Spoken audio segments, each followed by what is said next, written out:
దానివల్లనే ప్రారంభమవుతుంది డిప్రెషన్.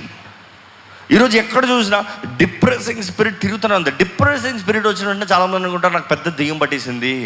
దాని చాలామంది అలా నాకు దెయ్యం పట్టిందండి. ఏమైందంత డిప్రెషన్? నిన్న నీకే కాదు, ఆ దెయ్యం అందరికీ పడుతుంది. ఆ దెయ్యం ఏలియా వంటి ప్రవక్తకే పట్టింది ఆ దెయ్యం. అంటే నువ్వు చోటిస్తే నీలోకి దూరుతుంది, అది నువ్వు స్థలం ఇస్తే నీలోకి దూరుతుంది. కానీ నీవు విశ్వాసంతో ఎదిరిస్తే నీ దగ్గర ఏ చోటు డిప్రెషన్కి చోటు ఉండదు.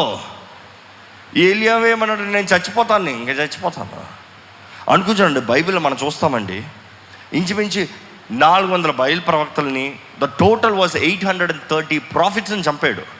అన్య ప్రాఫిట్స్ని, దేవునికి విరోధంగా ఉన్నవారిని. ఎప్పుడు పరమ నుండి అగ్నిని దింపాడు, పరలోకం నుంచి అగ్నిని దింపి బయలు ప్రవక్తల్ని, అన్య ప్రవక్తల్ని చంపి అంత జయంతో ఉన్నవాడికి యెజబెల్ ఒకే మాట్లాడిందంట, రేపు ఈ సమయానికి నీ మాంసాన్ని పెట్టబోతా చూడు, పక్షులకి కుక్కలకు పెట్టబోతా చూడు.